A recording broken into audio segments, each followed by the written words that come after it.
¿Qué tal, chicos? ¿Cómo estamos? Hoy día estamos en la penúltima clase ya. Vamos a hacer el repaso intensivo de la segunda parte de pediatría.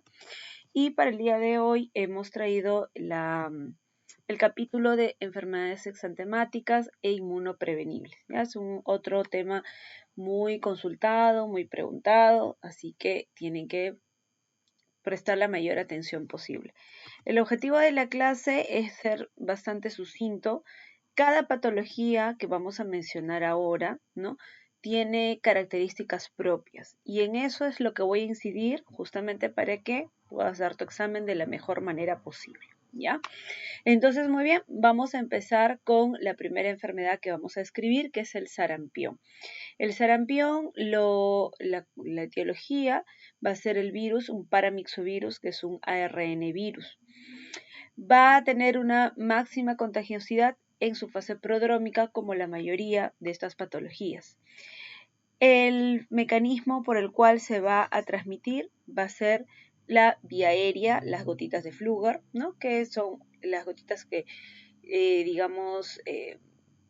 de manera no evidente, siempre vamos a estar exhalando en nuestras conversaciones, mientras hablamos, etcétera, ¿no? Y a través de ahí es que el virus se va a ir propagando. Entonces va a ingresar a la persona que se va a contagiar por la vía respiratoria. Va a generarnos una inmunidad de por vida y va a afectar a niños prioritariamente entre los 12 meses y 15 meses en promedio. Pero en general son niños pequeños, ¿ya? Entonces, ¿cuál es la característica del paramyxovirus? Es que vamos a tener un periodo de incubación de promedio 8 a 12 días. El periodo prodrómico, previo a la fase exantemática, en el caso del sarampión, son unos prodromos muy aparatosos, más aparatosos que, como vamos a ver en un siguiente momento, en caso de la rubiola, ¿sí? Acá en el sarampión es muy llamativo. ¿Qué va a presentar el niño? Picos de fiebre muy altos, 38,5, 39, 39,5. Va a estar como con un cuadro respiratorio. Recuerda que la puerta de entrada es la vía respiratoria, así que va a tener un cuadro, digamos, de tipo viral alto. Va a estar con tos, con coriza, etcétera. Pero algo muy característico del sarampión son estos datos. Conjuntivitis. ¿Qué tipo de conjuntivitis va a tener el niño con sarampión? Es una conjuntivitis no exudativa, ¿sí? A diferencia de las conjuntivitis más frecuentes, que son las de origen bacteriano, donde generalmente son conjuntivitis exudativas, purulentas, ¿no? Uno está con la secreción amarillenta, blanquecina, etc. En este caso va a haber un eritema a nivel de las conjuntivas, pero no va a haber ningún exudado. Se describe también fotofobia y este es el semblante de un niño con sarampión, ¿no? Esa fase sarampionosa, hay un poco de eritema, es decir, hay conjuntivitis, seguramente está con tos, está con fiebre, irritable, digamos que hay mucho disconfort en este cuadro de la parte prodrómica. Esta es la fase, como ya les había mencionado, más contagiosa.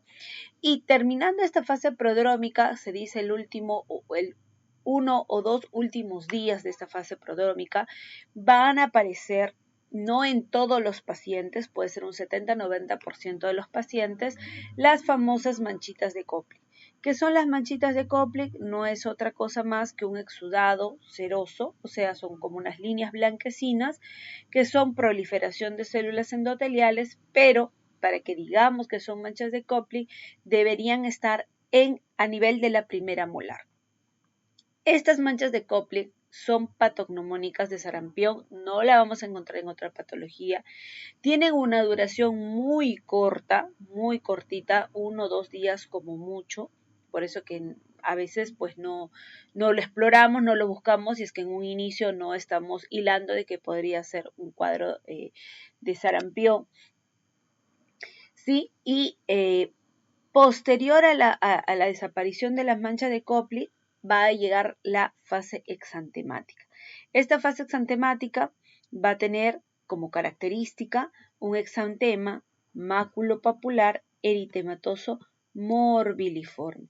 ¿Qué significa morbiliforme? Que no hay una forma en específico. ¿sí? O sea, puede tener, digamos, geográficamente va a tener diferentes características y va a iniciar siempre a nivel retroauricular, ¿sí? Retroauricular, pudiendo llegar a descamar en el momento que va a desaparecer.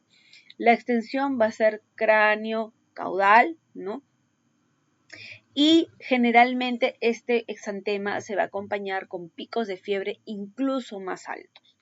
Va a durar un promedio entre 7 a 10 días, finalmente puede descamar y luego ya va a desaparecer.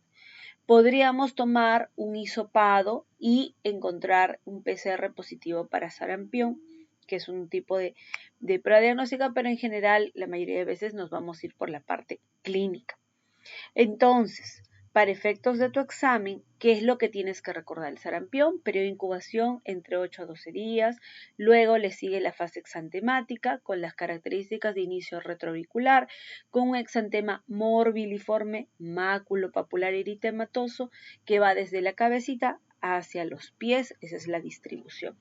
No te olvides que la fase prodrómica es una fase sumamente característica donde, acuérdate por favor esta cara de este niño. O sea, es un niño, mira, está echado en la cama, está con mucho malestar, tiene fiebre muy alta, tos, estornudos, rinorrea, te pueden poner al inicio como un cuadro simplemente viral alto, pero que se acompaña de fiebres muy altas, conjuntivitis no exudativa, fotofobia, ¿ya? Manchitas de Koplik, patognomónico de sarampión. ¿Qué complicaciones podemos tener?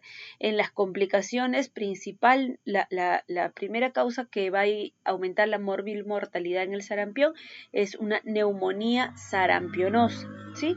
Este virus puede llegar a generar una neumonía. Y también, esa es como primera causa que aumenta la mortalidad, o sea, la primera causa de mortalidad en complicaciones del sarampión. Pero la infección más frecuente es la otitis media aguda, ¿no? Porque acuérdate que lo que ha epitelizado el sarampión es la vía respiratoria alta, esa fue su puerta de entrada. Entonces, como tal, también puede, por comunicación con la trompa de Eustaquio, llegar a generarnos una otitis media. No son las únicas complicaciones del sarampión, también puede presentar meningoencefalitis. Esta meningoencefalitis generalmente, tanto el sarampión como también más adelante lo vamos a escribir en la varicela, son meningitis que cuando tú tomas el líquido cefalorraquídeo se le llaman asépticas, porque no van a tener las características de un líquido cefalorraquídeo de infección bacteriana, ¿no? Generalmente tienen una celularidad muchísimo más baja, ¿no? Obviamente no va a haber no va a haber hipoglucorraquia, hiperproteinorraquia, ¿no? Porque tanto la glucosa como las proteínas no se ven tan alteradas, ¿ya? Entonces a eso se le llaman meningitis o meningoencefalitis asépticas. También puede haber otra complicación que es la panencefalitis esclerosante subaguda de 2. ¡Wow! ¿Qué es eso? Ya. No es otra cosa más que el daño en la sustancia blanca. Recuerda que estos virus son neurotrópicos, algo parecido, no igual, pero algo parecido al virus de la polio.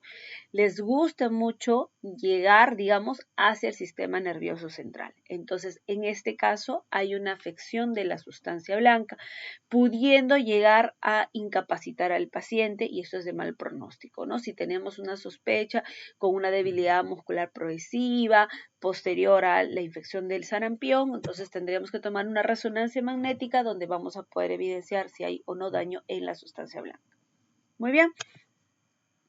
Entonces, eso sería el sarampión. Ahora vamos a avanzar hacia la segunda patología que vamos a mencionar, que es la rubiola.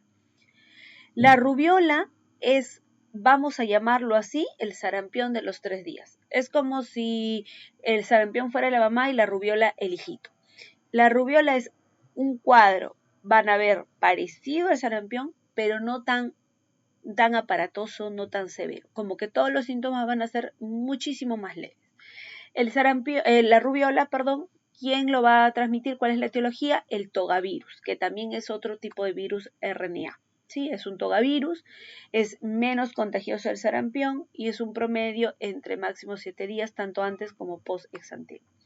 También nos va a generar una inmunidad permanente. En el caso de la rubiola, vamos a tener un periodo de incubación de 14 a 21 días, donde vamos a encontrar también síntomas respiratorios altos, tipo, ¿no?, catarro, tos, puede haber un poquito de rinorrea, pero todo bastante leve. Fiebres, pero se describen que no son fiebres tan altas como en el sarampión, 37,8, 38, 38,1, 2, o sea, como febrículas realmente. Manchas de Forchheimer.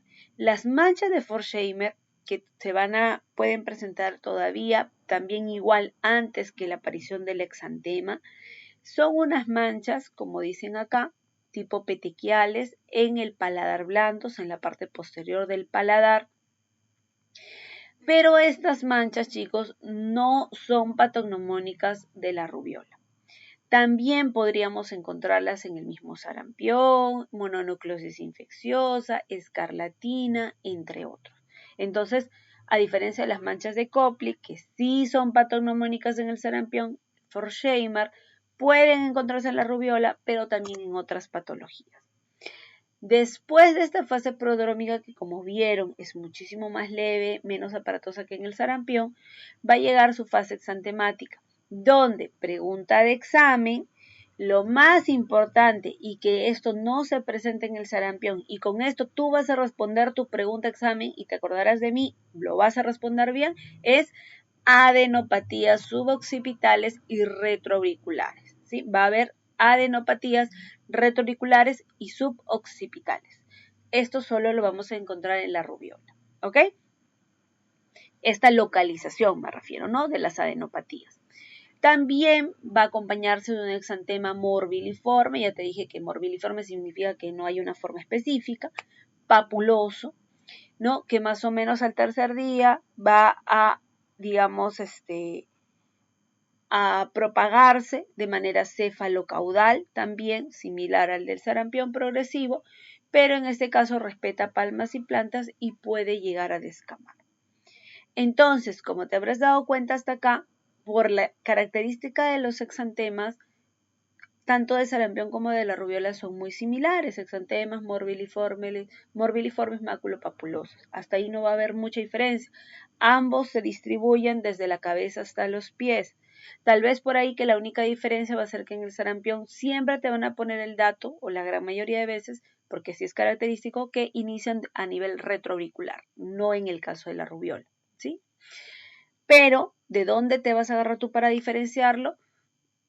Puede ser de la fase prodrómica del sarampión, que ahí te va a llamar mucho la atención como te lo describe, como ya te lo he dicho varias veces, fiebre alta, conjuntivitis no exudativa, etc. Y en el caso de la rubiola, por la descripción de las adenopatías retroauriculares y suboccipitales, ¿ya? Complicaciones también pueden haber, como por ejemplo artritis, que es más o menos frecuente, y también puede haber, igual que en el sarampión, afectación neurológica, dándonos una encefalitis vírica, ¿sí? Igualito, ¿no? Tiene un cuadro después, 1, 2, 3 semanas después de haber tenido esta enfermedad exantemática, signología neurológica compatible con encefalitis, meningoencefalitis, tomas una punción lumbar y es un líquido aséptico, ¿ok? Entonces ahí, bueno, tendrías que hacer unidad clínica, puede pedir un PCR para el virus que nosotros estamos sospechando. Ya está, entonces hemos hablado acá de las manchas de Forchheimer, que no son patognomónicas, pero pueden evidenciarse en la rubiola. Entonces acá está justamente el signo de Forchheimer, o también le llaman manchas de Forchheimer. Es un enantema, ¿no? ¿Qué es un enantema? Lo mismo que un exantema. El exantema, ¿no?, es una lesión eritematosa, pero cuando hablamos de exantema hablamos de la piel. Enantema hablamos de estas mismas lesiones, pero en las mucosas, ¿no? En este caso en el paladar blando. Se observa como petequias, puntos petequiales en el paladar blando en el 20% de los pacientes con rubiola, o sea, realmente bastante bajo, ¿no? No es usual que lo veamos. Preceden o acompañan al exantema de la rubiola y no es patognomónico, ya que lo podemos encontrar en sarampión, escarlatina, mononucleosis infecciosa, entre algunas otras patologías. Muy bien, chicos, y ahora vamos a hablar de la varicela. La varicela También, bueno, acá esta es una enfermedad infectocontagiosa muy, que rápidamente se va a propagar, ¿no? Es altamente contagioso. ¿Quién cuál es la etiología? Es el virus de la varicela zoster, que es un tipo de virus ADN, ¿ok? También el contacto o la vía de inoculación de transmisión es a través de la vía respiratoria por las gotitas de Flugar. Y en la descripción del cuadro vamos a tener un periodo de incubación entre 10 a 21 días. Va a haber un periodo prodrómico inespecífico, un poquito de malestar general, generalmente algo de fiebre, ¿no? Pueden haber síntomas respiratorios altos muy leves. Y luego va a continuarse el periodo o la fase del exantema, que en promedio va a durar entre 3 a 7 días. ¿Cuál es lo importante de este exantema? A este exantema se le conoce como característica que tiene polimorfismo regional. ¿Qué significa eso, doctora? Que van a existir varios tipos de lesiones o afectaciones en la piel en diferentes estadios, en un mismo momento, en un paciente. ¿Ok? No entendí nada. Ya, muy bien. Entonces, ¿cómo son las lesiones que va a presentar la varicela? Son lesiones, pueden haber máculas, pápulas, luego algunas de ellas se van a tornar en vesículas. Estas vesículas pueden llegar a ser umbilicadas, ¿no? Porque generalmente, por ejemplo, acá ves que hay como una depresión en el centro, a eso le llaman vesículas umbilicadas. Luego el contenido de las vesículas se puede tornar purulento y finalmente eso se va a empezar a resolver como costras que luego ya van a desaparecer. Esta enfermedad es altamente, además de contagiosa, muy pruriginosa, ¿no? Y en base a eso es que muchas veces vamos a tener las principales complicaciones, ya que producto del rascado y de la contaminación por las bacterias de la piel, la cabeza del estafilococo, es que vamos a tener la mayoría de las complicaciones. Entonces, no te olvides de esta característica que tiene la varicela. Cuando tú tengas una descripción de las lesiones que están coexistiendo, máculas, con costras, con vesículas, con pápulas, la única patología que te va a dar, por eso te digo, diferentes estadios de las lesiones que van a aparecer en un mismo tiempo en un paciente, que a todas coexisten, la única enfermedad es la varicela. ¿Ok? A diferencia pues que en los otros tipos de exantemas, todo el resto es como que todo va, digamos, con cierta cronología, con cierto orden, ¿no? Todos son exantemas, maculopapulares, ¿no? Nada más. Entonces acá tiene la característica de que hay vesículas, luego se costrifican y una vez que llegamos a la etapa de costras es que la contagiosidad decae, ¿no? Por eso que ahí es cuando se dice que el niño ya puede regresar al colegio. La distribución también empieza en el cuero cabelludo, cara, tronco y finalmente extremidades. O sea, son distribuciones centrífugas, ¿no? Como que se van dispersando. El periodo de declinación es hacia los 7 días en promedio, donde ya aparecen, donde todas las lesiones se han costrificado, ahí ya no va a contagiar el niño. Lógicamente, la complicación va a estar derivada de las lesiones de rascado si es que se sobreinfectan, pudiéndonos dar diferentes grados de afectaciones infecciosas en la piel, como erisipela, que puede llegar a ser un impétigo, se puede complicar con una celulitis y los cuadros más severos, shock estafilocócico, fasciitis necrotizante, etc. También, así como el sarampión nos puede dar una neumonía por sarampión, se describe la neumonía por varicela. También afecta el sistema nervioso central, pues no te olvides que casi todos estos virus pueden llegar al sistema nervioso central y ahí se describe que nos pueden dar una meningoencefalitis aséptica o una ataxia cerebelosa, ¿no? Entonces, alguna vez hubo una pregunta de un niñito de creo que 2 o 3 años que llega por nistagmus, ampliación de la base de sustentación, vómitos y tenía como único antecedente, porque era un niño eutrófico, sin otras situaciones, otras comorbilidades, que 2 o 3 semanas previas había tenido una enfermedad exantemática. Entonces, acá con signología de cerebelo, ¿no? Alteraciones de cerebelo, es que en particular en la varicela sí se describe, ¿no? La ataxia cerebelosa.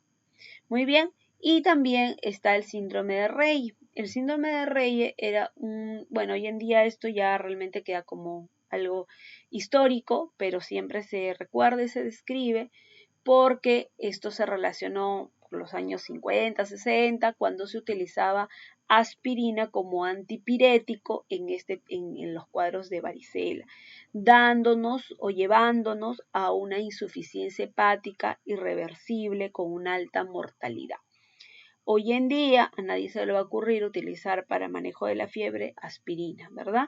Entonces acá nosotros lo que vamos a utilizar es paracetamol generalmente.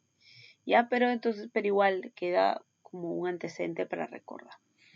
Entonces acá una diapositiva de lo que es el polimorfismo regional. Entonces, como van a ver, va a tener una progresión, estas lesiones cutáneas cefalocaudal, con la localización de este exantema maculopapular muy pruriginoso, aparecen en brotes y se encuentran en diferentes estadios, coexisten en diferentes estadios. Vamos a tener las pápulas, que son eritematosas, ¿no? Máculas pápulas, que son planas, rodeadas por un halo eritematoso, que luego van a llegar a algunas, no todas, porque como van en diferente orden, digamos, vesículas, a esto se le llaman las gotas de rocío, también se le conoce como gota de rocío, que dan estas vesículas umbilicadas. Luego, esto se puede llegar a ser pústulas, ¿no? Donde ya hay una acumulación de contenido purulento y al final esto va a llegar a ser, se va a costrificar, ¿no? Y ahí ya se desprende. Entonces, a esto se le llama polimorfismo regional. Muy bien, entonces esto es un concepto que debemos recordar, también alguna vez lo han preguntado. Y con eso cerramos el tema de la varicela. Entonces, como ya vieron, en la varicela lo más característico es cómo nos van a describir las lesiones, ¿ya? Continuamos, cuarta enfermedad que vamos a mencionar es el eritema infeccioso. El eritema infeccioso es una enfermedad exantemática causada por el parvovirus B19, que también es un tipo de virus ADN. Es más frecuente en niños un poquito más grandes, niños en edad escolar entre los 5 y los 15 años, similar a lo de la escarlatina. Y acá va a haber 3 fases, ¿no? Fase inicial o del bofetón, fase intermedia y la fase más característica. Esta es la enfermedad que tiene un periodo de incubación más largo, de 4 a 28 días. Va a tener siempre una fase prodrómica donde va a presentarse febrículas, cefaleas, síntomas de afectación de la vía aérea superior inespecíficos, ¿no? Puede haber un poquito de moquito, tosecita, etcétera, rinorrea. Y luego va a haber un exantema. La aparición de este exantema se va a concentrar en el rostro, sobre todo en el área de las mejillas, donde se va a hacer muy confluente. Y es por eso que este es un exantema maculopapuloso muy confluente en las mejillas, pero que nos va a respetar este triángulo, ¿no? Acá vamos a diferenciarlo. Perdón, me acabo de expresar mal. Este exantema solamente se concentra en las mejillas. No va a estar en el resto de la frente, no va a estar en esta área del triángulo. Entonces, acá es diferente que el exantema que vamos a describir luego en la escarlatina, donde solamente respeta el triángulo de Filatov. Acá, en el resto del rostro, no va a estar presente este exantema. Por eso que se le llama cara de bofetón, porque solo está presente y muy confluente en las mejillas, nada más. Entonces, esta es la típica cara del bofetón. El exantema es maculopapular, también se describe como pruriginoso, en encaje y sobre todo se va a ubicar en los miembros inferiores, en las manos, en los miembros inferiores, en los glúteos, ¿sí? En las piernas y en los brazos. En los brazos más que todo hacia las manos, ¿ya? A eso le vamos a llamar que el exantema es reticulado. ¿Por qué reticulado, doctora? Porque miren, es confluente, pero deja algunas áreas, las más claras son las áreas donde no está afectado el exantema y es el color de la piel normal, ¿verdad? Haciendo las veces de una redecilla tipo de pescador, ¿no? Como una red. Por eso le llaman que es un exantema reticulado o también le conocen como en encaje y sobre todo lo describen en guantes o en calcetín, porque son las extremidades lo que va a estar más afecto, ¿ok? Puede haber algunas complicaciones del eritema infeccioso, como por ejemplo artritis, artralgias. Acá, por ejemplo, y lo vamos a ver en una preguntita, podrías agregarle como una afectación infrecuente, anemias hemolíticas, aplasia medular, ¿sí? Y ahora lo vamos a comentar a raíz de una de las últimas preguntas que vamos a desarrollar. Cuando hay una infección por el eritema infeccioso en una gestante, esto es una causa o se relaciona como causa importante de abortos espontáneos, hidrosfetal, mortinatos, etc. ¿Ya? Entonces, nuevamente, el parvovirus B19 dándonos el exantema maculopapuloso confluente en las mejillas, ¿ya? Y un exantema en encaje o reticulado, sobre todo en áreas de calcetín, guante, miembros inferiores y glúteos, ¿no? Dejando, digamos, la parte del tórax, el torso, la espalda bastante libre. Acuérdate que esto se da en chicos relativamente grandes, son entre 5 y 15 años, ¿no? No son lactantitos, niños chiquitos. Muy bien, ahora llegamos a la quinta enfermedad que vamos a mencionar, es el exantema súbito o también conocido como roceola infantil o la enfermedad de los 3. ¿Por qué la enfermedad de los 3? Ahora lo vamos a ver. Esta patología es causada principalmente por el herpes virus tipo 6, puede ser el serotipo A o B, y de manera muy infrecuente por el herpes virus tipo 7. ¿Ya? Los herpes virus son tipos de virus ARN, ¿verdad? Acá, ¿quiénes van a verse afectados? El exantema súbito es una patología propia de los niños chiquitos, entre los 6 meses a los 3 años. Y también nos va a generar una inmunidad de por vida. El periodo de incubación es entre 5 a 15 días, dándonos al inicio una fase febril con 3 días de fiebre muy alta, una mínima síntomas de faringitis, ¿no? de afectación respiratoria alta. Se puede llegar a describir estas manchitas de Nagayama que son, también es como un enantema en el paladar posterior, en el paladar blando, pero diferente que las de Forchheimer, porque en el caso de las Forchheimer se describen como puntos petequiales. Acá solamente describen que es un enantema, ¿ya? Muy bien. Estas manchitas de Nagayama también es un porcentaje muy bajito de que podría llegar a encontrar, pero sí son patognomónicas de el exantema súbito. Una vez que pasan los 3 días de fiebre, y esta es una enfermedad, claro, no será el 100%, pero es muy característico y muy sugestivo, que cae la fiebre al tercer día y al día siguiente aparece el exantema, ¿ok? Este es un exantema maculopapuloso, morbiliforme, ¿no? De aparición cráneo-caudal, en tronco, y lo más característico, porque si decimos maculopapuloso morbiliforme, sería muy similar al del sarampión, al de la rubiola, ¿verdad? Lo importante acá, o lo que los diferencia, es que es no confluente, centrífugo, que en otras palabras, mira acá este exantema, es muy disperso, ¿no? Acá sí es como que toda la espalda, todo el tronco del pacientito está todo afecto con el exantema, pero está muy difuminado, ¿no? No confluye tanto como en el sarampión, por ejemplo, ¿no? Muy diferente del exantema que hemos hablado de la quinta enfermedad o del parvovirus, ¿no? Es diferente.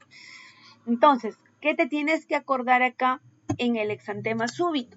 Recuerda que es en un niño chiquito, por eso de 3 años para abajo, tiene una fiebre de 3 días en promedio como fiebre alta, Acá también se le relaciona como una complicación las convulsiones febriles. ¿Por qué? Porque tienes afectados a niños chiquitos y con temperaturas muy altas, ¿no? Entonces, por ahí se va a relacionar a una mayor proporción de pacientes con convulsión febril.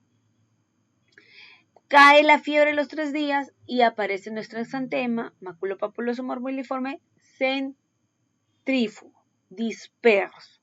¿Ok? Muy bien. Otras complicaciones, aparte de la convulsión febril que te acabo de mencionar, la PTI, púrpura trombocitopénica idiopática, está descrito, pitiriasis rosada, entre otras complicaciones, pero bastante infrecuentes en realidad. Suele ser un cuadro muy benigno, corto en realidad, ¿no? El exantema también dura en promedio 3 días, y así como llegó, desapareció. ¿Ok?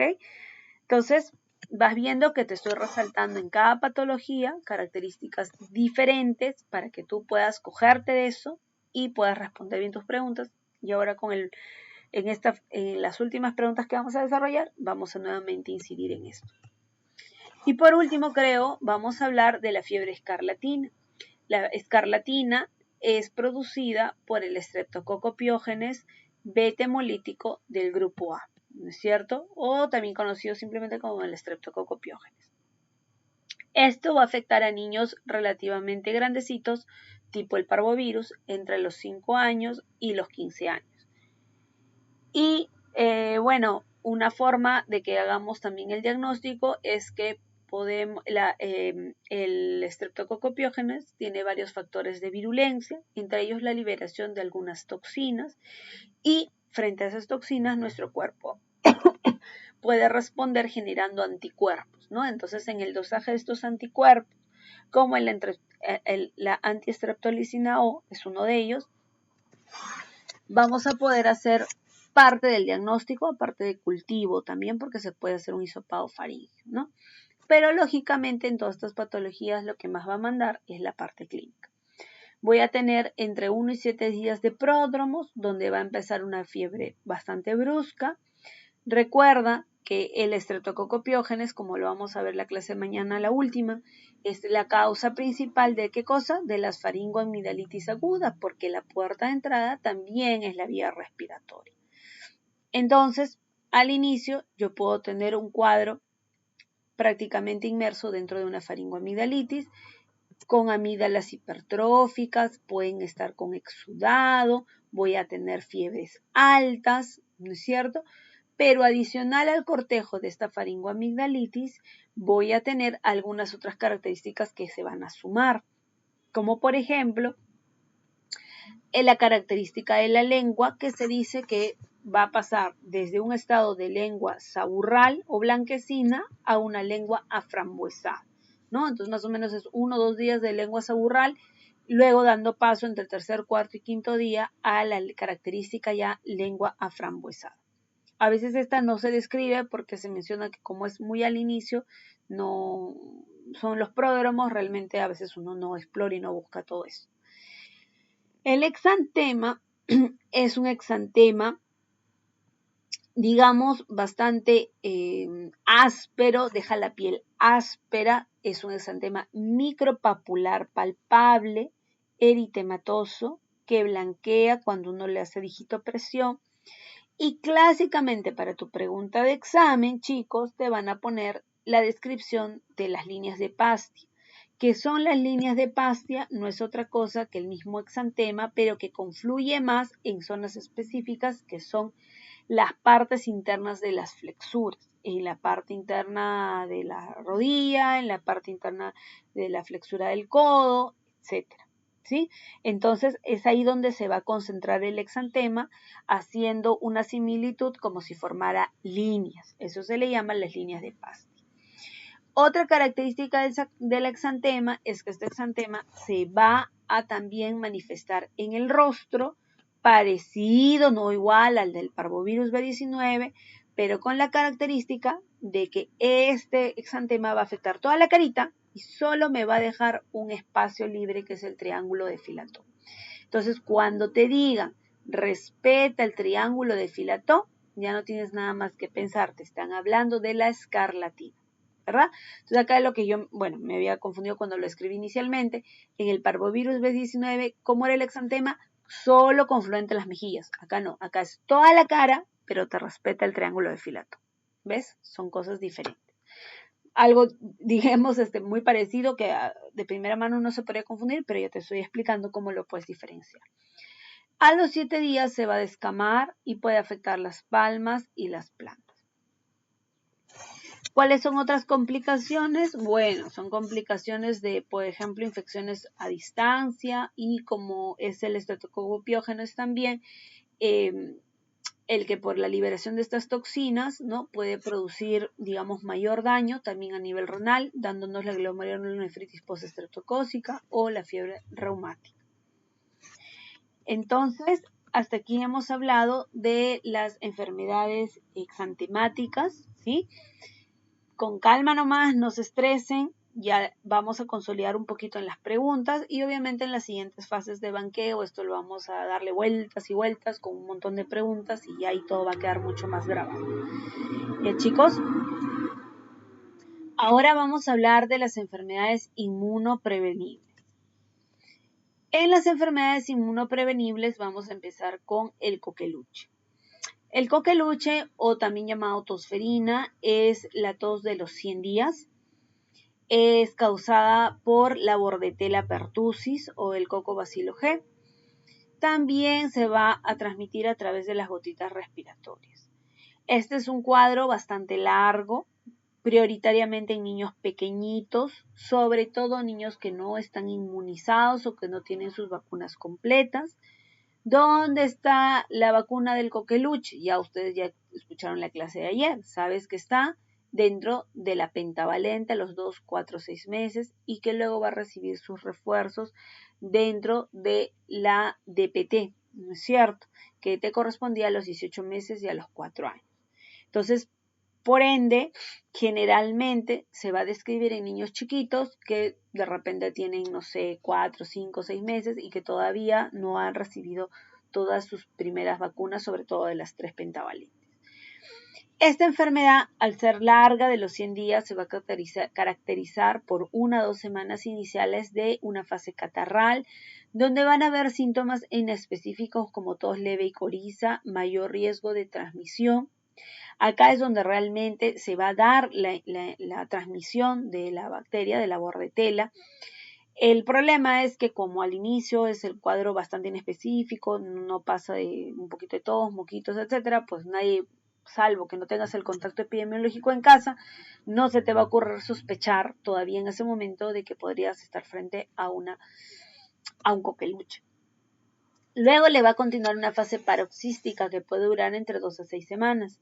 Esta es la fase más aparatosa, donde se describe esta tos exigente, súbita, por eso se le llama paroxística, y quintosa, ¿no? Que puede seguir de un gallito inspiratorio. En niños menores a 6 meses, este sí podría ser un cuadro mucho más importante, más relevante, más serio, porque puede llevar a que el paciente presente apneas, buqueos, quejidos, puede llegar hasta aspiraciones porque puede llegar a vomitar y eso se puede aspirar. Entonces, bueno, en niños chiquitos sí se pueden complicar más, por eso que cuando son sobre todo lactantes menores de 3 meses, casi siempre se hospitalizan. Si es entre 3 y 6 meses, pues tendrás que ver bien en qué condiciones vienen los niños, ¿no? Ya si son niños más grandecitos, bueno, generalmente esto no suele hospitalizarlos. Entonces no te olvides que son en accesos, ¿no? Generalmente es una tos, por eso se le llama quintosa, porque son casi 5 accesos de tos continuos, así, ¿no? Como que no para el niño de toser. En ese momento se pone cianótico, muchas veces hay hasta una cianosis central, ¿no? Ahí la mamá se estresa, todos se estresan porque es bien aparatoso, puede llegar a vomitar, puede tener hemorragias subconjuntivales, ¿no? Por tanto esfuerzo que hace el niño. Y luego ya la fase que puede durar semanas o hasta meses incluso es la fase de convalescencia, donde va a haber una disminución de la frecuencia y severidad de los episodios de tos. Acá nos han puesto una fotito del signo de la riga, que es cuando se rompe el frenillo sublingual por todo el esfuerzo que está haciendo este niño. Entonces, para hacer el diagnóstico, vamos a pensar cuando hay una tos que perdure más de 2 semanas, que se puede acompañar con tos paroxística, gallito inspiratorio, vómitos post episodios de tos. El diagnóstico microbiológico debería hacerse aislando la bordetela o con un PCR positivo en una muestra nasofaringea en un hisopado. Y en casos muy particulares pediremos algunos exámenes complementarios como placa y hemograma, que de lejos no es lo usual. Lo usual es irnos por la clínica. Pero como les digo, en niños pequeñitos, lactantes menores, ¿no? Que sobre todo estén haciendo un cuadro muy aparatoso, a veces hasta tienes que hidratarlos porque tienen tantos accesos de tos que no pueden ni lactar. Entonces en ellos sí puede ser válido tomar algunos exámenes auxiliares. ¿Qué vas a encontrar en el hemograma? Pregunta de examen, ¿no? Creo que lo hemos visto ya. Bueno, no, ya no recuerdo también. Sí, me parece que en la clase de neo, no estoy muy segura. Leucocitosis, ¿no? Leucocitosis con linfocitosis, ¿ok? Leucocitosis con linfocitosis, está descrito. De hecho, hay algunas publicaciones, generalmente algunas más o menos antiguitas, donde se describía el coqueluche grave o el coqueluche severo. Y este se relacionaba a reacciones leucemoides, ¿no? O sea, tú veías sobre todo valores más allá de 100.000. Alguna literatura dice entre 50.000 y 100.000 de leucocitos. Esto se relaciona así a un aumento de la morbimortalidad y que este síndrome coqueluchoide o coqueluche se podría complicar. ¿Cuál es el tratamiento? El tratamiento son los macrólidos, aparte de darle el manejo de soporte donde debemos procurar hidratar y nutrir al paciente. La hospitalización estará reservada para aquellos pacientes lactantes menores que hagan síntomas o signos de distrés respiratorio, apneas, convulsiones, neumonía, ¿no? Que veamos alguna complicación. Y ya hemos hablado de que la vacuna, la DPT, que está dentro de la penta y que también tiene sus refuerzos. ¿Ok? Entonces, acá, cuando te pongan en la pregunta del examen, va a ser muy frecuente que va a ser un niño pequeñito, menor de 1 año, menor de 6 meses, te van a poner la característica de la tos, exigente, quintosa, con apneas, etcétera. Y muchas veces consideran el dato epidemiológico de que tiene un hermano mayor, hermana mayor, contagiado, ¿no? Con un cuadro muy similar. Porque es un niño muy pequeñito que tiene que haber tenido este contacto en su entorno familiar directo. ¿Ok? Entonces no te olvides hemogramas con leucocitosis y linfocitosis. Ahora vamos a hablar de la parotiditis. La parotiditis es una enfermedad contagiosa. Lo va a transmitir, o la etiología, mejor dicho, la etiología no transmite, sino la etiología es el virus, el Paramyxoviridae, que también es otro tipo de virus ARN. Los ARN, ¿cuáles eran? El del sarampión, el de la rubiola, ¿no es cierto? El del Paramyxoviridae también es un tipo de ARN. Esta enfermedad va a tener una clínica inicial que va a llevar 1 o 2 días de fiebre, cefalea, inflamación de la glándula parótida, ¿no? Puede haber fiebre, cefalea, mialgias, y más o menos 1 o 2 días después va a haber una inflamación muy circunscrita a nivel de la glándula parótida. Más del 80-90% de las veces en la glándula parótida y una menor proporción de casos puede también afectar las glándulas submaxilares. Acá vamos a presentar el niño, va a tener dolor a la masticación, a la deglución. La piel sobre la glándula puede estar un poco tensa, un poco brillante, ¿no? Casi parece que va a supurar, pero no llega generalmente a ocurrir esto. El principal huésped de este Paramyxoviridae son las personas, el ser humano. Su grado de inflamación y de afectación máxima en promedio es entre el tercer día, se acompaña de picos de fiebre bastante altos, ¿no? Y en algunos casos, si hay algún tipo de coinfección, como el estafilococo, también puede llegar a supurar, pero esto no es muy frecuente. La afectación en cuanto a las complicaciones, acá sí, esto pregunta examen, chicos, lo más frecuente dentro de las complicaciones va a ser la orquitis para el varón, y en el caso de las damas, de las niñas, la oforitis, ¿sí? Esto se describe, más o menos, si mal no recuerdo, en el caso de los varones con orquitis, hasta en un 30%. Otras complicaciones, este virus va a generar mucha inflamación, mucho proceso inflamatorio.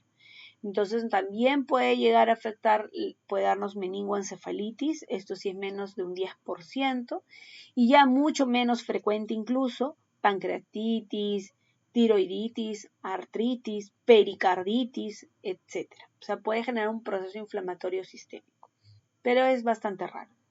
¿Ok? Muy bien. Algo más es que generalmente la papera o la parotitis es una afectación unilateral, pero también se describe bilateral, pero lo más frecuente es que sea unilateral.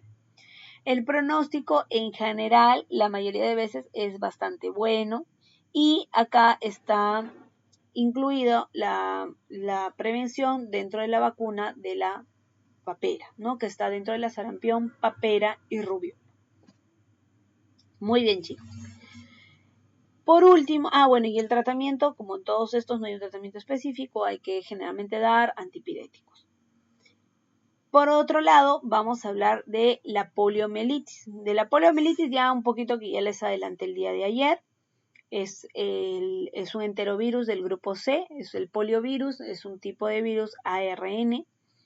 El serotipo 1 es el que se le aduce, digamos, con mayor frecuencia como causa, y el 2 y 3 que también está descrito.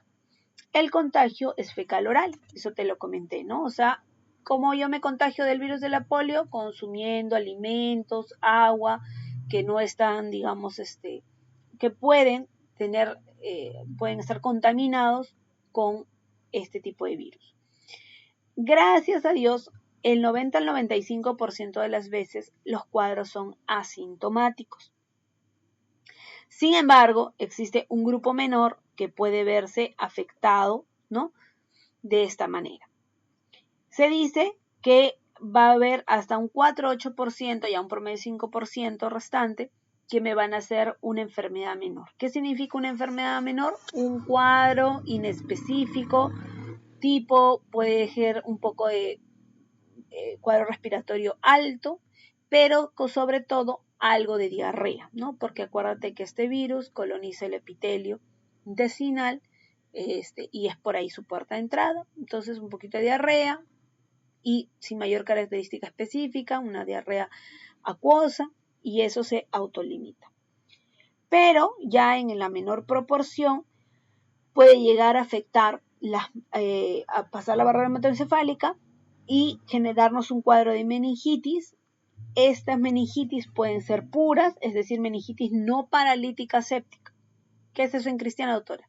Una meningitis aséptica es lo que yo te mencionaba. Todos estos virus, como entenderás, no se van a comportar como una bacteria. Cuando las meningitis son bacterianas, tienen leucocitos más de 1000, tienen hipoproteinorraquia porque hay hipoglucorraquia, hay consumo de glucosa, e hiperproteinorraquia, ¿no? Las proteínas se elevan. Eso es el perfil de un líquido cefalorraquídeo usual en una entidad bacteriana. En el caso de estas víricas se les llama asépticas porque número 1 no se va a aislar ninguna bacteria, lógicamente en los cultivos del LSR. No va a haber tanta pleocitosis, generalmente la celularidad nunca va a sobrepasar ni 500 a 1000, generalmente son más bajas, ¿no? Y no va a haber mayor alteración tanto de la glucosa ni de las proteínas. Por eso se le llaman meningitis asépticas.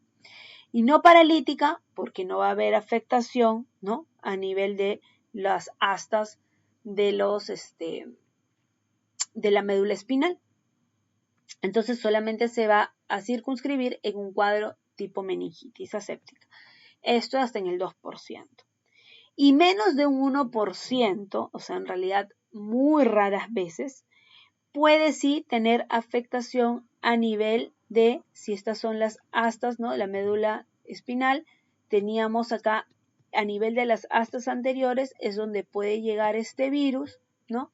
Y a partir de ahí es como si tuviera una puerta de entrada hacia todo el sistema nervioso central y podía llegar a afectar también el encéfalo.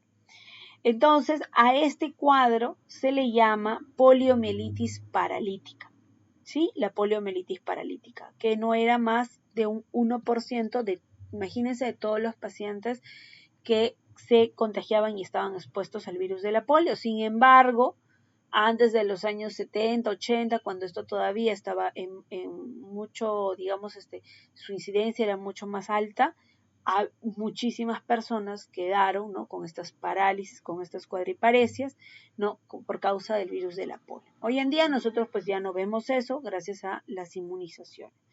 Entonces, según la localización específica de la afectación, podía afectar el polo espinal, el polo bulboespinal o el polo vulvar, ¿no? Y según esto, podía, digamos, ser o no más severo. El polo espinal era el más frecuentemente afectado, hasta un 80%, y este es el que te daba esta cuadriparesia, ¿no? Muy bien. Y algunas veces en cuadros muy, muy severos, esto podía llegar a parar incluso los músculos respiratorios, pero esto era menos frecuente realmente. El análisis sería con un líquido cefalorraquídeo compatible con meningitis aséptica, que ya lo he mencionado varias veces, y podemos aislar el virus de la polio, por ejemplo, en las heces, ¿no? Porque la persona que se afecta por el virus de la polio ingresa por la vía oral, epiteliza el intestino y también va a producir, ¿no?, una liberación de este virus a nivel de las heces. Por eso es que habíamos mencionado el día de ayer, por ejemplo, en la clase de vacunas, que ahí fue donde se incidió en la recomendación, justamente el hecho de que, por ejemplo, ¿no?, yo vacune a un niño, el antipolio bioral o Sabin replicaba este mecanismo de entrada. Este niño vacunado, inmunizado, que de repente no tenía ningún problema, digamos, a nivel de sus defensas, a nivel de su sistema inmunológico, a través de sus deposiciones podía liberar en cierta medida el virus de la polio. Si este niño estaba en contacto con personas sanas, sin ningún problema inmunológico, este hecho ayudaba a la inmunidad en rebaño, porque indirectamente yo voy inmunizando no solo a ese niño, sino a todo su entorno. Pero, ¿qué podía pasar si en ese entorno había una persona inmunosuprimida? O si mi mismo paciente, sin que los padres lo sepan, tenía de repente 3 días, 5 días antes había estado, no sé, resfriado. Esta afección por cualquier otro tipo de virus puede bajar la inmunidad. O tal vez tenía ya una inmunodeficiencia algo más severo, ¿no?, primaria, que todavía no ha sido diagnosticada. Si para la mala suerte a un tipo de paciente así se le inmuniza con la vacuna de la polio bioral, ahí era donde en esos mínimos casos aislados, pero sí reportados, este tipo de pacientes fueron los que hicieron las complicaciones, ¿no? Por eso que ahora ya se cierra, digamos, la idea de por qué pues ya le estamos diciendo adiós a la vacuna de la polio oral que nos ha ayudado por tantas décadas.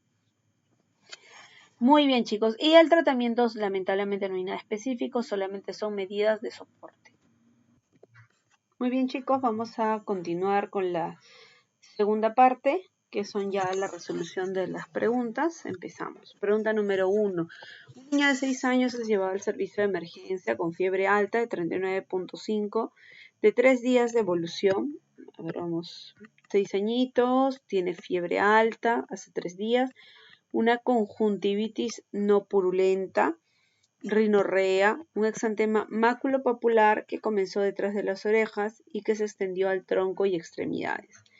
En la cavidad oral se observa una presencia de pequeñas manchas blanquecinas en la mucosa yugal.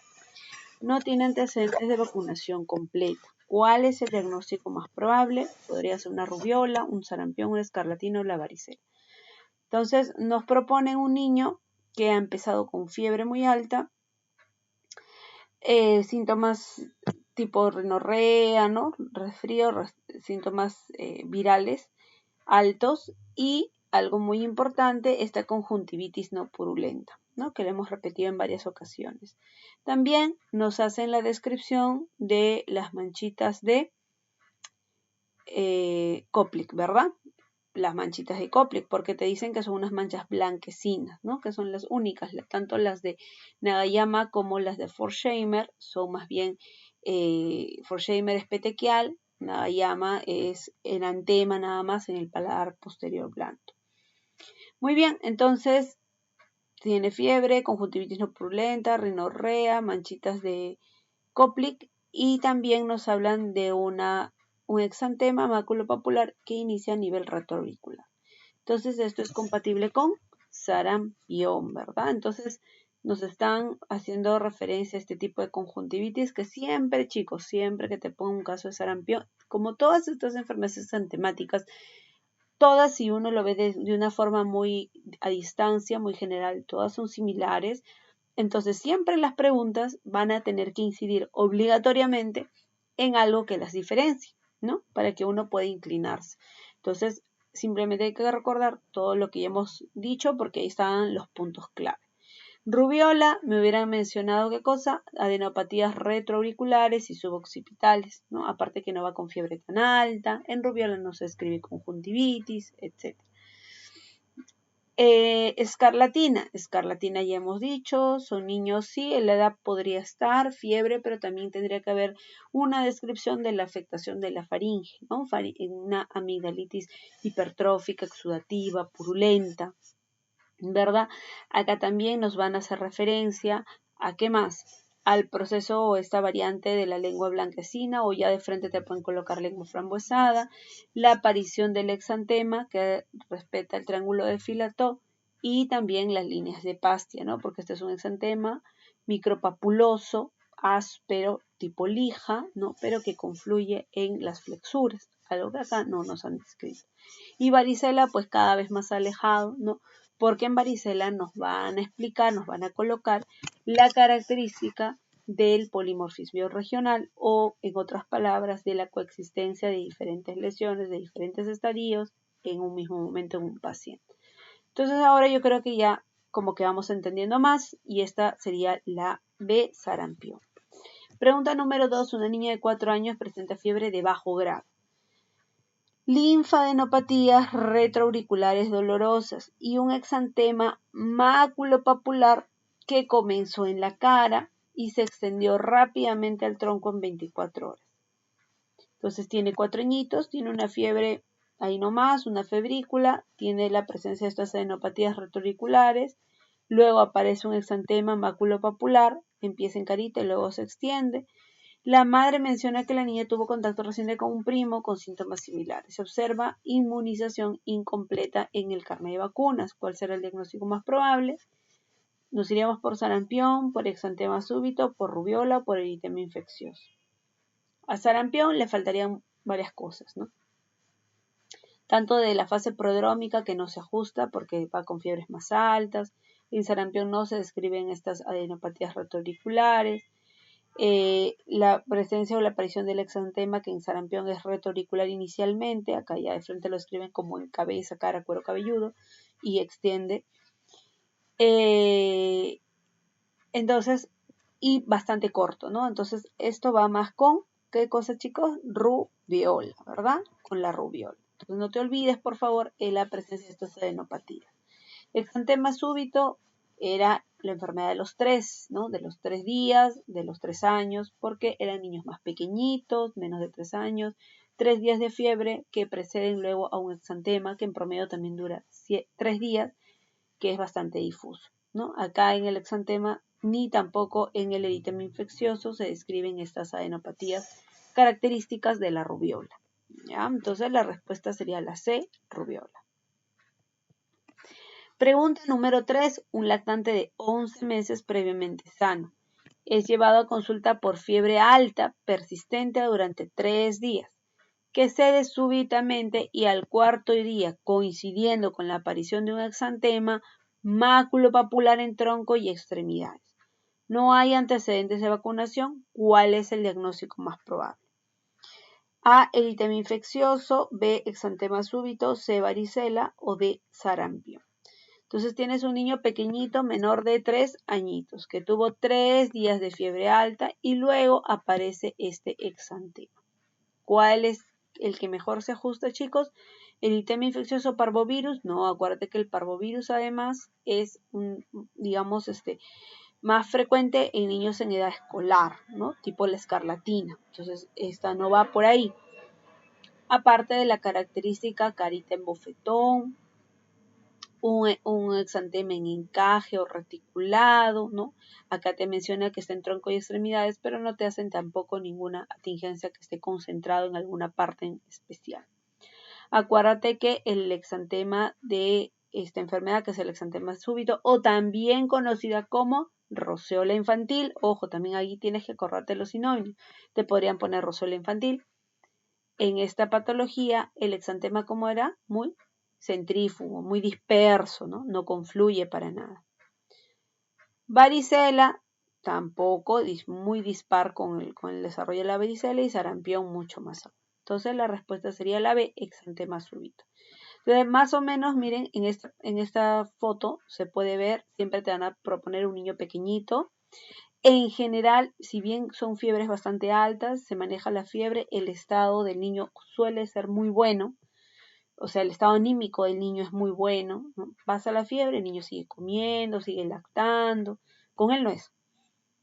3 días de fiebre que cae y aparición de este exantema, mira cómo es, ¿no? Bien disperso, ¿verdad? Tronco, pecho, espalda, todo en general se puede ver afectado. Entonces la respuesta sería B, exantema súbito. ¿Quién lo ocasionaba? El herpes virus tipo 6 en su gran mayoría y tipo 7 en menor proporción.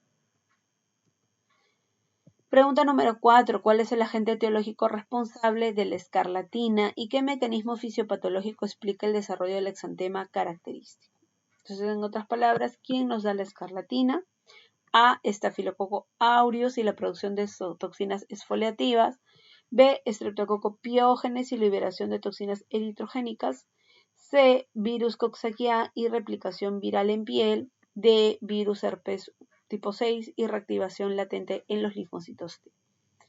También bastante manejable esta pregunta porque ya sabemos que el que nos produce la escarlatina, que es el mismo que nos produce la faringoamigdalitis bacteriana, el mismo que nos produce glomerulonefritis postinfecciosa o también la fiebre reumática, es nuestro famoso amigo el estreptococo beta hemolítico del grupo A, mejor conocido como piógenes. ¿Y cuál es su mecanismo de virulencia? Es la liberación entre varios mecanismos, porque en realidad tiene varios mecanismos de adhesión, de virulencia, que son las toxinas, ¿no? Acá, por ejemplo, nos mencionan las toxinas eritrogénicas. Entonces, sí hay liberación de toxinas. La respuesta sería la B. Entonces, acá, por ejemplo, el estreptococo tiene la característica de tener proteína M, proteína F, ácido lipoproteico, proteína fijadora de inmunoglobulina G. En cristiano y en palabras sencillas, estos mecanismos de adhesión hacen que se unan receptoras a receptores del epitelio, ¿no? Nasofaringio. Por eso es que esa es su puerta de entrada predilecta. La toxicidad va en base a la liberación de algunas toxinas como la streptolicina O, y de ahí los anticuerpos que generamos contra la streptolicina O que se pueden dosar, la toxina eritrogénica, toxinas piógenas estreptocócicas, ¿no? Estas pueden producir ya daño directo a nivel celular. Y también tienen algunas alteraciones o alguna actividad enzimática, ¿no? Hialuronidasa, streptocinasa, nucleasa, peptidasa, proteína M, ácido hialurónico, que lo que van a hacer es un daño directo hacia algunas células como macrófagos, algunas células de defensa. Entonces tienen varios mecanismos en realidad de virulencia. ¿Ya? Entonces la respuesta sería la B. Pregunta número 5. Un paciente pediátrico presenta eritema infeccioso causado por el parvovirus B19. ¿Qué complicación hematológica se asocia frecuentemente a esta infección, especialmente en pacientes con anemias hemolíticas crónicas? Entonces, en otras palabras, ¿a qué se relaciona o qué otras complicaciones me puede dar el parvovirus B19? Trombocitopenia severa, crisis aplásica transitoria, leucopenia progresiva o una anemia megaloblástica. Entonces, cuando uno revisa qué otras complicaciones infrecuentes, pero que están descritas con el parvovirus B19, lo que uno se va a encontrar es que este virus lo que puede hacer es generar un daño directo porque tiene unos receptores que están en los precursores de los eritroblastos. Entonces, al unirse a estos eritroblastos, luego va a pasar por un proceso de destrucción a nivel celular. Y esto es lo que nos va a llevar a anemias generalmente severas, ¿no? De características hemolíticas, porque hay una destrucción celular activa, ¿no? De los glóbulos rojos y sobre todo de las series más inmaduras. Entonces, este tipo de parvovirus B19 está relacionado con anemias hemolíticas, como son de de una característica morfológica microcíticas normocrómicas, ¿sí? No como acá nos presentan megaloblástica, porque las anemias megaloblásticas están en relación a quienes, a alteraciones como déficit de ácido fólico, vitamina B12, entre otros, ¿no? No se relaciona con el parvovirus B19. Leucopenia progresiva. Si bien el parvovirus B19 principalmente va a generar un daño a nivel de los glóbulos rojos, puede generar, sí, en casos muy infrecuentes, visitopenias, donde no solamente se afectan los glóbulos rojos, sino también los glóbulos blancos, o sea, los leucocitos, en mucha menor proporción, mucho más raro. Lo que sí no se describe prácticamente para nada es las trombocitopenias por el parvovirus B19. A esta afectación de anemias hemolíticas se les llama crisis aplásica transitoria, preferentemente de la serie roja, o eritropénicas también le llaman, ¿no? Entonces acá la respuesta sería la B. Entonces, para más o menos ampliar un poquito de información acá, ¿no? Podemos encontrar, por ejemplo, mira, infección del parvovirus B19. Si tenemos un paciente que está con un sistema inmunitario indemne, bueno, lo que nos va a producir es una infección asintomática, una infección aguda, con una alteración tipo gripal, puede haber una anemia moderada, un eritema infeccioso, alteraciones a nivel de las articulaciones, ¿no? Pero si lamentablemente tenemos, y sobre todo esto se ha descrito en pacientes que podrían haber tenido ya de base una alteración anatómica a nivel de los glóbulos rojos, ¿sí?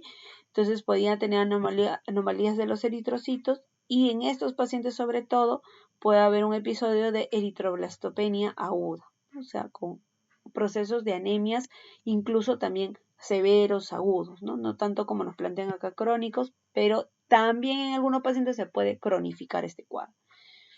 En casos de pacientes con inmunosupresión de diferentes tipos, ya sea porque esté post-trasplantado, con quimioterapia, por que tenga VIH, etcétera, qué sé yo, cualquier estado de inmunosupresión, en estos pacientes, sobre todo, es que se va a relacionar más bien, o se va a presentar la anemia crónica. Y en el caso de fetos, como lo habíamos mencionado, puede también producir una transfusión intrauterina, puede ser causa de abortos, natimuertos y drops fetales, entre otras cosas, etcétera, etcétera. Muy bien, entonces la mejor respuesta aquí sería crisis aplásica transitoria. Lo que, como les digo, sí no está muy relacionado para prácticamente, deberíamos decir que no, según la literatura, es con plaquetopenia, ¿no? O sea, no, más bien no afecta a las plaquetas, pero sí recuerda que afecta mucho a la serie roja y rara vez, pero puede pasar, a la serie blanca. Pregunta número 6. Un niño de 6 años presenta fiebre persistente con más de 5 días.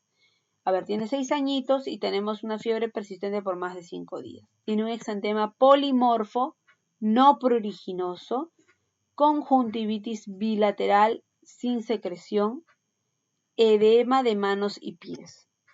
En el examen vamos a encontrar lengua enrojecida y labios fisurados. ¿Cuál es el diagnóstico más probable? Nos dice. Kawasaki, escarlatina, sarampión y rubiola. Entonces, mira, esta es una pregunta muy particular, tiene un objetivo. ¿Podrías tú de repente decir, uy, conjuntivitis bilateral sin secreción, ya, sarampión, ya, no leo más, ya está? Pero mira algunas particularidades en este paciente. Tiene una fiebre bastante larga, 5 días, por más de 5 días, o sea, ya estamos en el día 6 o 7. Eso no va tanto con sarampión. La fiebre en el sarampión, si bien es alta, generalmente dura 2 o 3 días como mucho. Un exantema polimorfo no pruriginoso, conjuntivitis bilateral sin secreción, edema de manos y pies. Algo que tampoco va con el cuadro clínico usual de un sarampión. No hemos hablado nada de edema. Lengua enrojecida tampoco se describe en el sarampión. Eso lo hemos descrito, no te vayas a confundir, cuando hablamos de la escarlatina. ¿De acuerdo? Entonces acá tampoco va. Labios fisurados, tampoco va. Entonces, por ahí, lógicamente, de rubiola no tiene nada, de escarlatina, pero no me estás dando cosas muy, muy importantes en la escarlatina, como la afectación de las amígdalas clásicas, ¿no?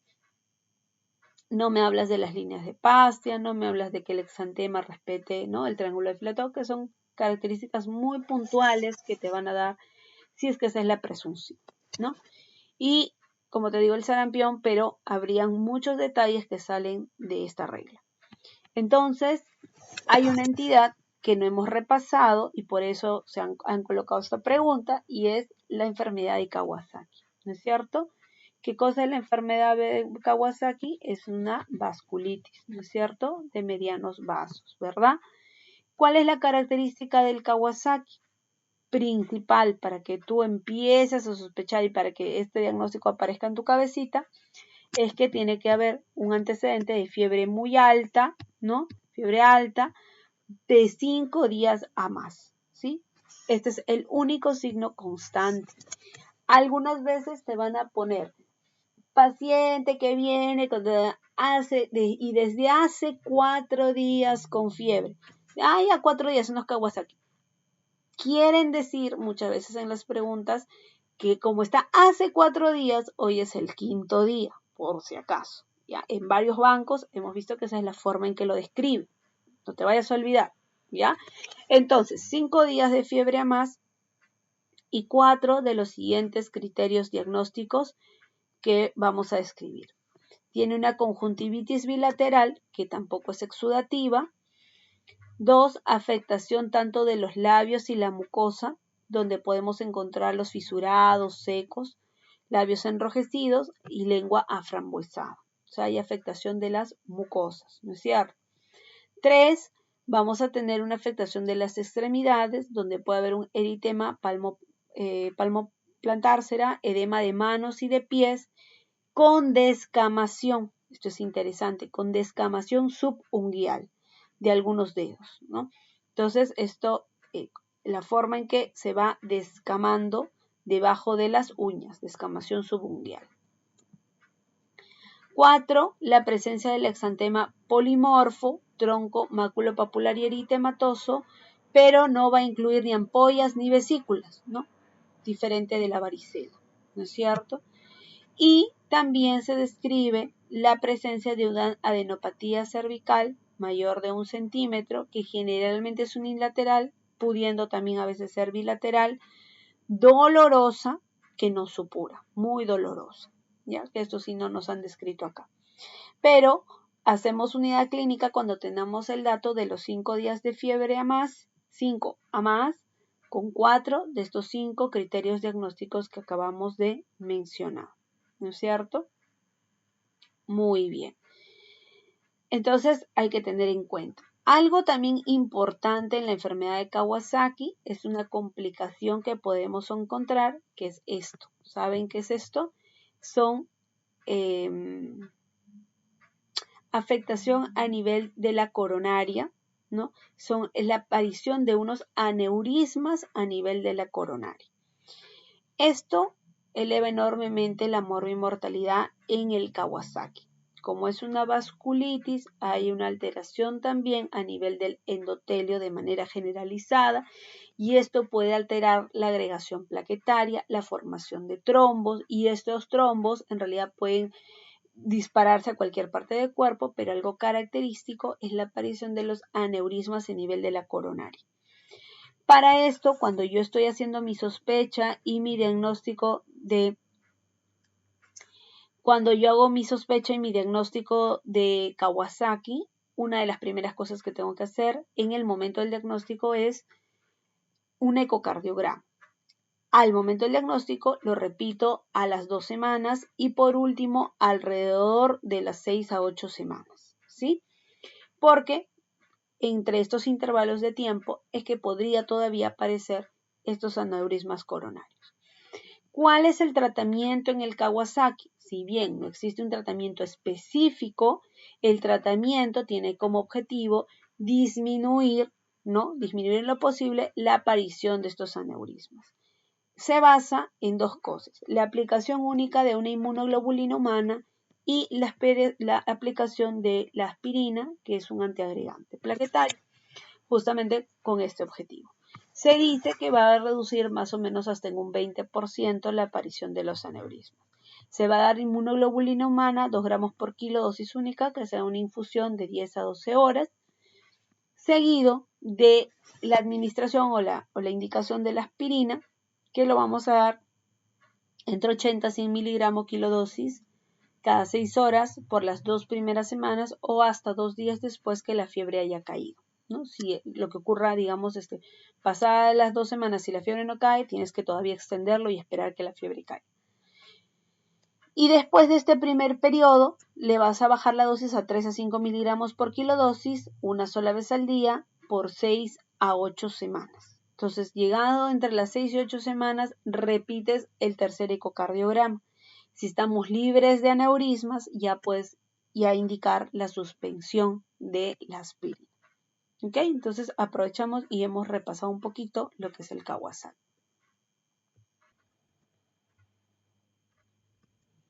Bien, pregunta número 7. ¿Cuál de las siguientes enfermedades exantemáticas se asocia con mayor frecuencia a la infección congénita y puede producir sordera neurosensorial, ¿no? Hipoacusia neurosensorial, retardo del crecimiento intrauterino, anomalías cardíacas en el recién nacido?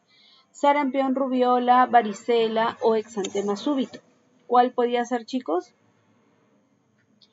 En este caso, nos vamos a recordar la clase de el torcho, ¿no es cierto? Cuando comentamos hace un par de días, ¿no? Qué infecciones podían afectar, ¿no? De manera intrauterina al feto y producir parte de toda esta sintomatología que nos propone la rubiola congénita, ¿no es cierto? La respuesta es la B. ¿Qué nos podía producir? Microcefalia, presencia de cataratas congénitas, ductus arterioso persistente y hipoacusia sordera neurosensorial. ¿Ok? Muy bien. Vamos avanzando, chicos. La respuesta sería la B, rubiola. Pregunta número 8. Un lactante de 2 años es llevado a consulta por fiebre y un exantema vesicular doloroso en las manos, pies y úlceras orales. Los padres refieren que otros niños de la guardería presentan síntomas similares.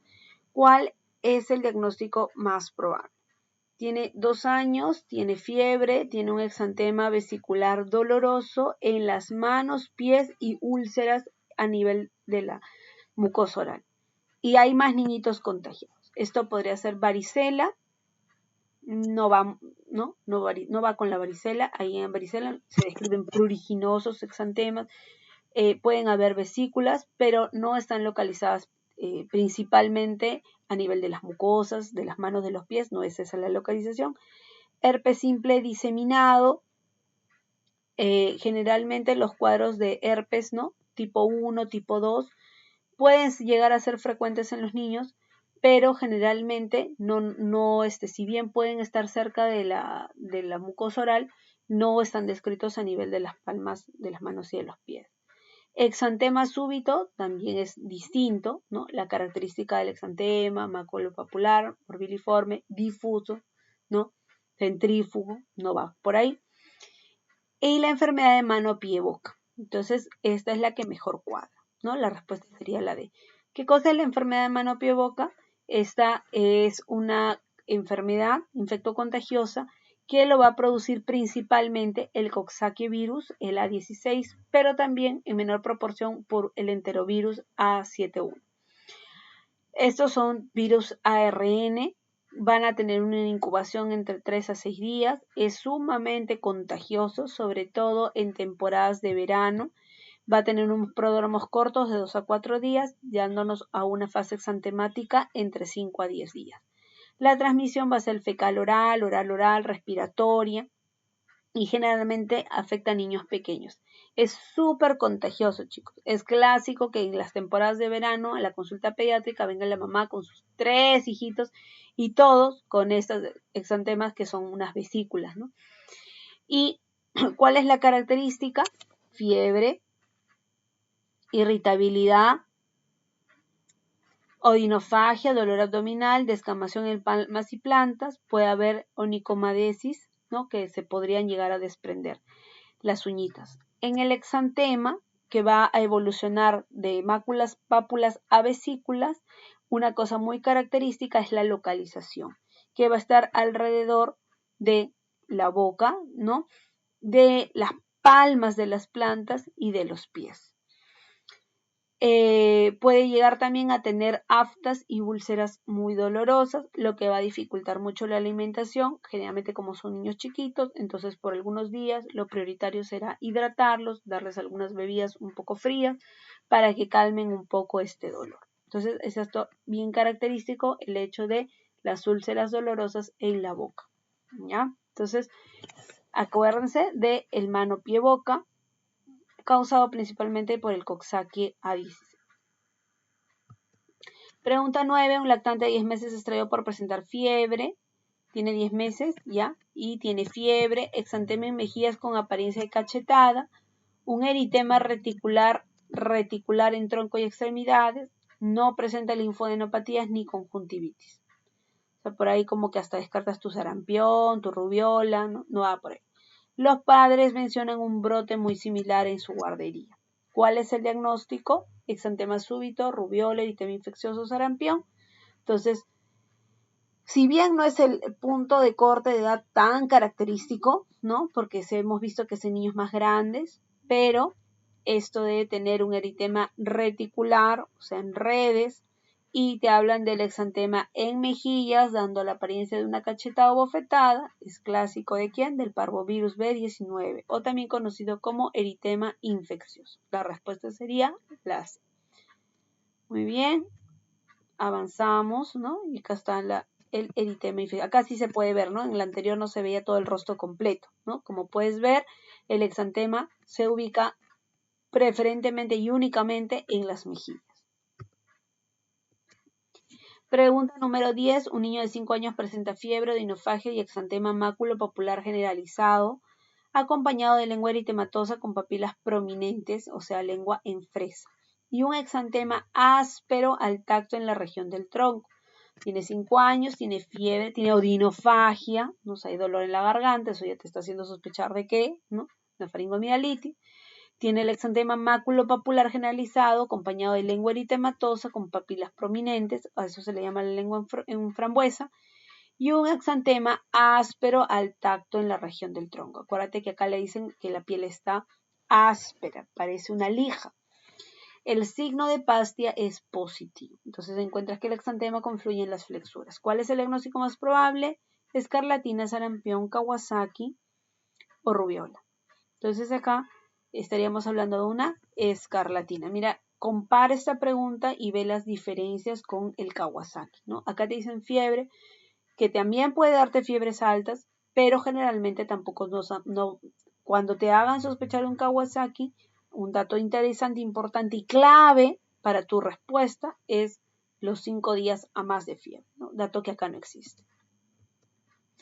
Entonces acá algunas características, ¿no? El signo de Pastia, la piel de lija, que respeta el exantema en el rostro del triángulo de Filató, también diferente a la cara bofetada, que es que el exantema está solo ubicado en las mejillas, acá está en toda la cara, pero respeta el triángulo de Filató. Manchitas de Forchheimer, que lo podíamos encontrar en escarlatina, lo mencionamos en la rubiola, pero dijimos que no era patognomónico y que podía estar en otras patologías. La lengua en freso blanca saburral, la lengua que generalmente está 1 o 2 días blanca saburral y que luego pasa a ser aframbuesada, ¿no? Aframbuesada es porque está muy eritematosa y las papilas están como inflamadas y por eso parece una frambuesa, ¿no? Puede llegar a haber descamación subungual también. Entonces, la respuesta sería A, escarlatina. Pregunta número 11. Un lactante de 3 meses presenta episodios de tos paroxística seguidas de un sonido inspiratorio agudo en forma de gallo y vómitos postos. tiene 3 mesecitos.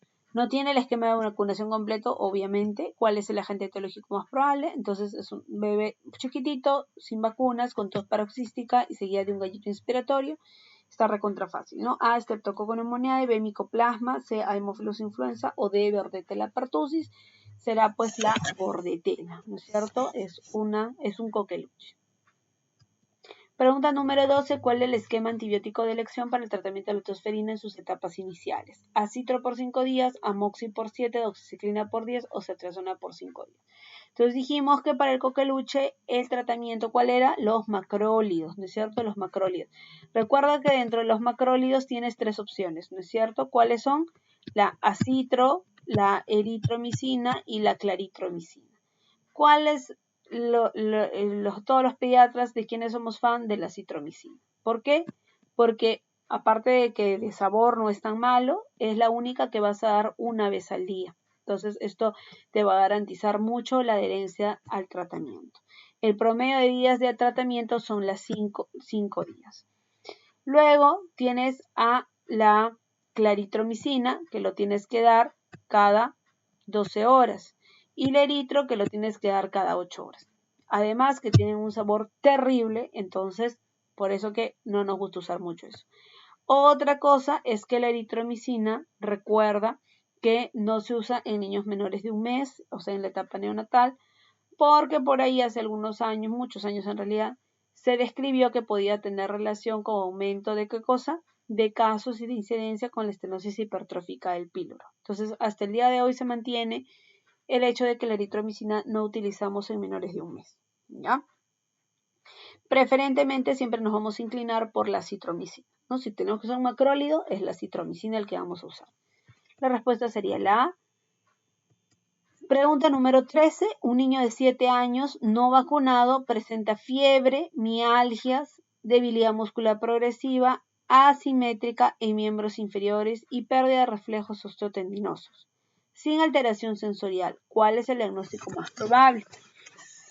A, síndrome de Guillain-Barré, B, distrofia muscular de Duchenne, C, poliomielitis paralítica o D, miastenia gravis. Entonces, cuando estamos frente a las parálisis flácidas en la edad pediátrica, en realidad nos vamos a enfrentar a varios posibles diagnósticos. Vamos a ir tratando de discernir un poquito. Este niño tiene 7 años, no tiene vacunas, ha tenido fiebre, mialgias, debilidad muscular progresiva y nos dan un dato requete interesante que te dicen asimétrica en los miembros inferiores. Tampoco hay reflejos osteotendinosos y no hay alteraciones sensoriales, es decir, no hay diplopia, no hay alteración de la visión, visión borrosa, ¿no? Entre otros. Entonces, tanto el Guillain-Barré como la miastenia gravis son enfermedades autoinmunes, ¿no? Generalmente, en la edad pediátrica, el síndrome de Guillain-Barré se relaciona mucho a, digamos, con los antecedentes de algún tipo de infección. 40-60% se relaciona a infecciones previas con Campylobacter jejuni. Entonces, generalmente te lo van a escribir con un cuadro previo de 1 a 2 semanas del antecedente de una diarrea disentérica, ¿no es cierto? Algo que acá no hay ese dato. Otra situación del síndrome de Guillain-Barré es que esta es una enfermedad autoinmune donde la lesión principalmente es a nivel de la mielina, de la vaina, ¿no? Que envuelve a los axones. Entonces es una enfermedad neurológica desmielinizante que tiene como característica que nos puede producir una parálisis, ¿no? Y acá lo vamos a poder diferenciar un poquito con la poliomielitis, ¿no? Generalmente el Guillain-Barré también, en verdad, el tiempo de instalación es, digamos, relativo. La poliomielitis aguda puede ser entre 1 o 2 días, en el Guillain-Barré horas hasta días. Fiebre no es muy frecuente. Y lo más característico y que va a diferenciar con la poliomielitis aguda es que tienen una parálisis flácida. En el caso de la poliomielitis, esta es asimétrica y proximal, ¿no? De los músculos proximales y asimétrica. O sea, siempre un lado se va a ver más afectado que el otro.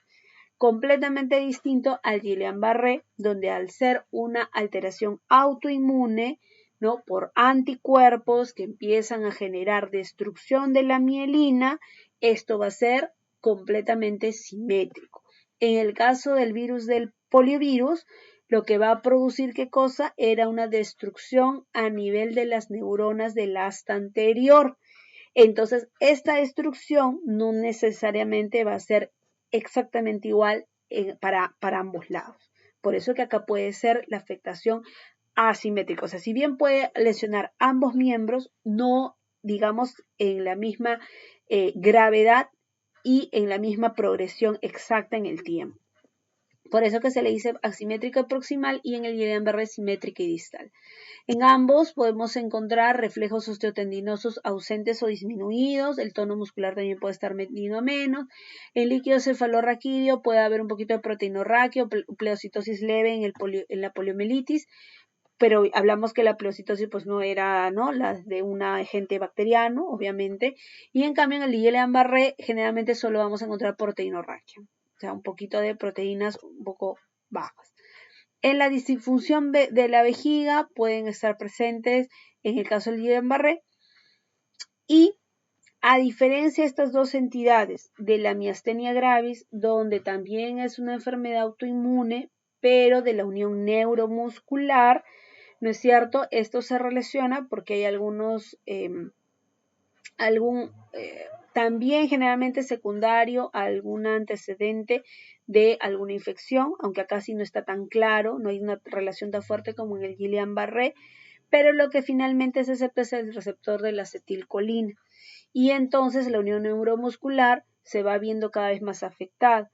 Se dice que esto empieza más en las mañanas y conforme el ejercicio se repite, esto se va agotando, ¿no? La acetilcolina se va agotando y entonces la debilidad, la parálisis flácida aumenta. A diferencia de esto, que acá en la pregunta te hablan de miembros inferiores, la miastenia gravis más bien empieza cefalocaudal, ¿no es cierto? Entonces afecta más bien, inicia afectando ¿qué cosa? Los músculos de los periorbiculares, ¿no? O sea, los párpados, por eso que te da diplopia, alteraciones de la visión borrosa, ¿no? Y la parálisis va, digamos, descendiendo. Entonces, aquí lo que nos vamos a encontrar es cuando nos ponen debilidad muscular progresiva asimétrica, estamos dando el diagnóstico a poliomielitis, o sea que esta parálisis flácida va secundaria a un virus de la polio. Entonces esa es la respuesta C. Distrofia muscular de Duchenne es un tipo de alteración genética, generalmente hereditaria, ¿no? Que se va a presentar desde los primeros años de vida. Uno puede ver que es un niño que en los hitos del desarrollo, por ejemplo, ¿no? Puede llegar a tener en un inicio el control torácico, pero luego cuando ya tiene que empezar la bipedestación, ¿no? Son estos clásicos niñitos que no pueden pararse y que para apoyarse, ¿no? Porque la afectación principal es de los músculos proximales, ¿no? Necesitan como que ellos mismos apoyarse entre sus piernas para poder levantarse, ¿no? Y generalmente acá en la distrofia muscular de Duchenne, que son patologías como herencia, ¿no? Familiares, como les digo, se ve desde los primeros años de vida, ¿no? Para el primer año ya está haciendo sintomatología, de hecho tiene una mortalidad alta, ¿no? Hay estudios que dicen que no pasan los 15, 20 años de vida, etc., ¿no? Entonces, no va con este cuadro que nos hablan de un niño que aparentemente pues no ha tenido ningún antecedente importante. Entonces, la respuesta C es la poliomielitis paralítica. Acá, bueno, solamente esto para que vean, ¿no? Que la poliomielitis, ¿qué cosa? La salvaje, ¿no? ¿Qué es lo que nos va a afectar? El asta anterior de la médula espinal, lesionando y lisando las neuronas, ¿no es cierto?, del asta anterior. En cambio, el Guillain-Barré es la raíz de los nervios periféricos y la miastenia gravis es la unión neuromuscular lo que se va afectado. Entonces, topográficamente son diferentes áreas de lesión. Pregunta número 14. ¿Cuál es la complicación más frecuente en la parotiditis en hombres postpuberales y cuál es su etiología principal? A. Meningitis por Streptococcus pneumoniae. B. Orquitis paramyxovirus. C. Hepatitis virus de la hepatitis A. D. Glomerulonefritis E. coli. Entonces, ¿quién nos producía la parotiditis? El paramyxovirus, ¿no es cierto? Muy bien. Y habíamos mencionado que nos podía dar en los varones orquitis, en las mujeres se le describe como oforitis hasta un 30% y un menos del 10% como segunda complicación importante meningoencefalitis aséptica. ¿Ya? Entonces la respuesta acá sería, ¿cuál? La B, ¿verdad? Orquitis paramyxovirus. Y por último, chicos, la número 15, un paciente de 4 años presenta fiebre, inflamación dolorosa unilateral de la glándula parótida y dificultad para masticar.